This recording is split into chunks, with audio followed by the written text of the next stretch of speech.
Someone humiliates you in front of everyone. Your boss dismisses your idea like it's garbage. Your friend betrays your trust and then laughs about it.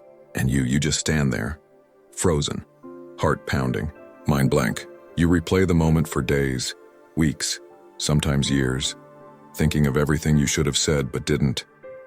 That silence haunts you. And the worst part?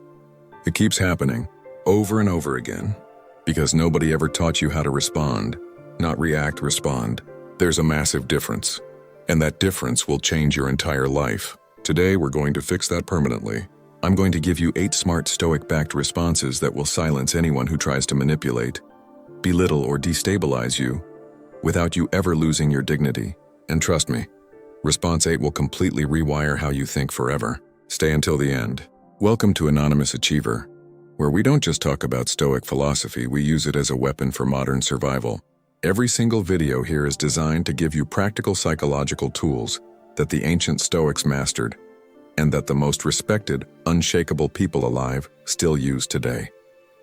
If you're new here, you're in exactly the right place at exactly the right time. Let's get into it. Before we get to the 8 responses, you need to understand one foundational truth, because without it, none of this will stick. Marcus Aurelius wrote in his Meditations, "You have power over your mind, not outside events. Realize this, and you will find strength." Most people spend their entire lives trying to control what others say, what others do, how others treat them. And every time they fail, which is always, they fall apart. They explode, they beg, they cry in their car on the way home. They draft angry texts at 2 a.m. Why?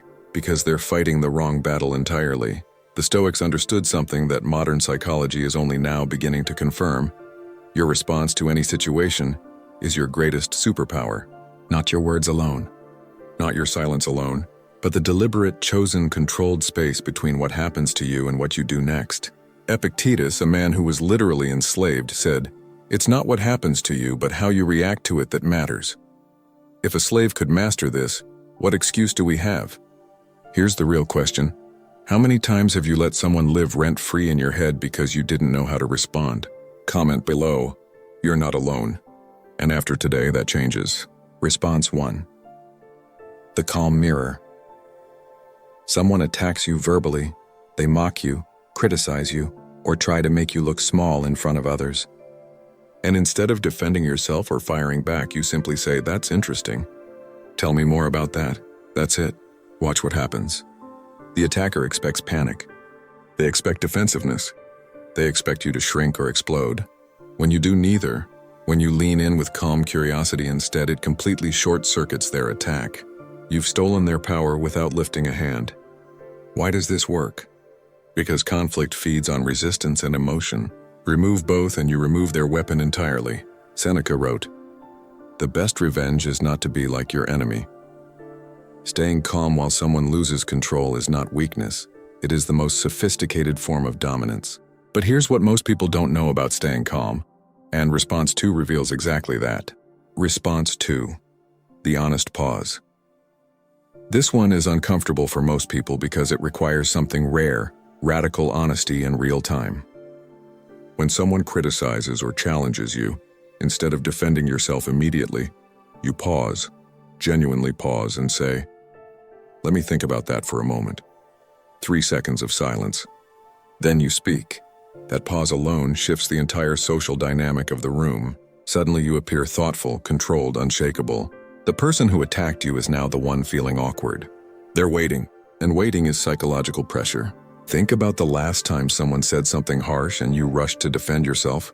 How did that work out? Usually speed signals insecurity. Deliberateness signals power. The Stoics called this the art of the premeditatio, pre-thinking. You train your mind in advance so it never panics in the moment. And what comes after the pause? Response 3 takes this even deeper. Response 3. The Agreement Disarm. When someone insults you or tries to start a conflict, you agree with them. Partially. You say, "You might be right about that." That's the whole response. Why is this so powerful? Because the entire structure of an argument collapses when one person refuses to fight. They came ready for war. You handed them a handshake. They don't know what to do with that. This isn't weakness. This isn't surrender. This is strategic emotional intelligence at its finest. Marcus Aurelius practiced this constantly, acknowledging other perspectives without abandoning his own inner truth. You're not saying they're right. You're saying their opinion is not worth destroying your peace over. There is an enormous difference. People who use this response consistently are seen as mature, secure, and impossible to rattle. And that reputation compounds over time. It becomes your armor. But what do you do when someone crosses a real boundary? Response 4 handles exactly that. Response 4. The boundary statement. Not every situation calls for calm neutrality. Sometimes someone genuinely disrespects you, repeatedly, deliberately, with intent. And in those moments, silence is not wisdom. It is complicity. The Stoics were not doormats. They were warriors with discipline. In those moments, you look them directly in the eye, lower your voice, not raise it, and say, "I won't be spoken to that way." 5 words. No yelling, no drama, no long explanation. Just a firm, clean boundary drawn with complete control. The lower your voice, the more authority it carries. This confuses people who expect loudness to signal seriousness. Your calm becomes terrifying to them because they realize they cannot shake you.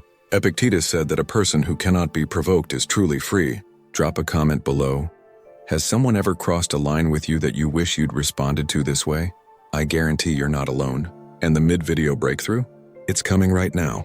Now pause right here.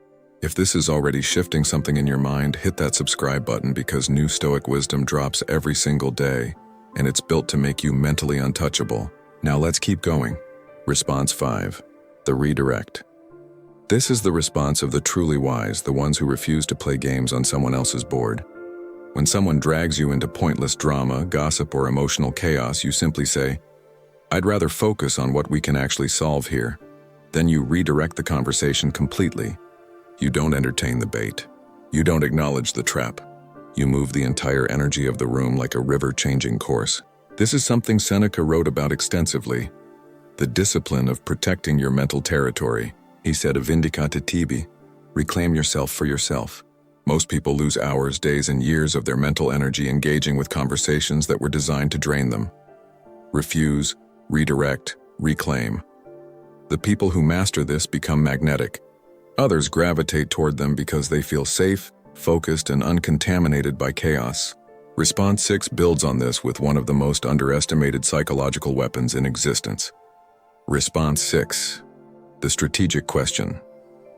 When someone makes an accusation, a demand, or a provocative statement, instead of reacting, you ask, "What makes you say that?" 4 words that completely flip the dynamic. Suddenly they are the one who has to explain, justify, and defend. You've transferred the cognitive and emotional labor entirely to them. You're no longer on trial, they are. And here's the beautiful irony. Most people who attack others have never actually thought through why. When they're forced to articulate their position, it often falls apart on its own. You never had to say a word against them. They dismantled themselves while you stood there looking composed and deeply intelligent. This is Stoic judo, using their own force against them. Think about how differently your most difficult conversations would have gone with this single question in your arsenal. And if you think that's powerful, wait until you hear response 7. Response 7. The silence. Not every attack deserves a response. Not every provocation deserves your energy. Sometimes the most devastating thing you can do is say absolutely nothing. Just look at them calmly, steadily. Let the silence breathe. Let it grow heavy in the air, and then walk away.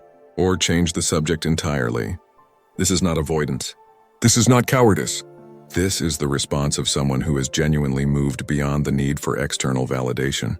Marcus Aurelius wrote, "Never esteem anything as of advantage to you that will make you break your word or lose your self-respect." Engaging with every person who provokes you breaks your self-respect slowly.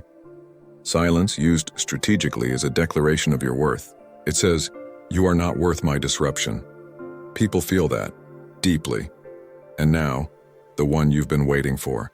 Response 8 is unlike anything that came before it. Response 8, the Inner Citadel. Response 8 is the most powerful of all, and it's the one that changes everything.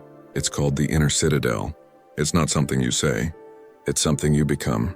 Marcus Aurelius called it the retreat into yourself, the unshakable fortress within your own mind that no person, no insult, no failure, and no circumstance can ever breach. When you build this, truly build it, your responses to the world transform naturally. You no longer need the perfect comeback. You no longer need validation. You no longer need people to understand you, approve of you, or fear you. You simply are grounded, whole, and free. People sense this in you, and it silences them more completely than any clever line ever could. This is the ultimate Stoic response. A life so internally solid that the chaos outside becomes irrelevant noise. Most people spend their whole lives searching for this. You now know exactly where it lives, inside you, waiting to be built. Now let's bring it all together. 8 responses. The calm mirror, the honest pause, the agreement disarm, the boundary statement, the redirect, the strategic question, the silence, and the greatest of all, the inner citadel. Each one is a tool. Each one is a practice. Each one is a small act of Stoic mastery available to you right now, today, in your real life. You don't need to use all 8. You need to internalize one deeply enough that it becomes automatic. Because when your response changes, your entire life changes with it. Here's your challenge. Pick one response from today and use it this week. Just one. Then come back and tell me what happened in the comments. If this opens something in you, like this video and subscribe. The Stoics are waiting for you.